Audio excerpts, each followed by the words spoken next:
ଆଜି କଣ ପଢିବା ରେ ପିଲାମାନେ କଣ ପଢିବା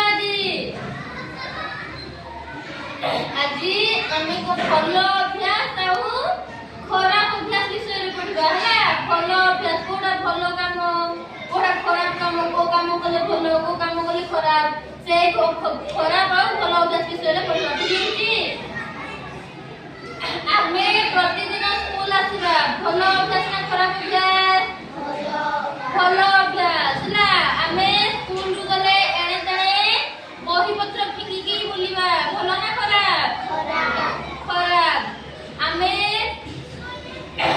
ଡେଲି ସ୍କୁଲ ଆସିବା କି ଅଭ୍ୟାସ ଭଲ ଅଭ୍ୟାସ ଆଉ ଆମେ ବହି ପତ୍ର ଏପଟେ ସେପଟେ ଫିଙ୍ଗିବା ଖରାପ ଅଭ୍ୟାସ। ସେମିତି ଭଲ ଅଭ୍ୟାସ ଆଉ ଖରାପ ଅଭ୍ୟାସ କୁହ ଦେଖି ଜଣେ ଜଣେଇକି ଗୋଟେ ଭଲ ଅଭ୍ୟାସ କହିଲ ଭଲ ଅଭ୍ୟାସ ଗୋଟେ କୁହ। ଆମେ ପ୍ରତିଦିନ ପାଠ ପଢିବା ଆଉ କଣ ଠିକ ସମୟରେ ସ୍କୁଲ ଆସିବା ବୁଝି ହଉଛି।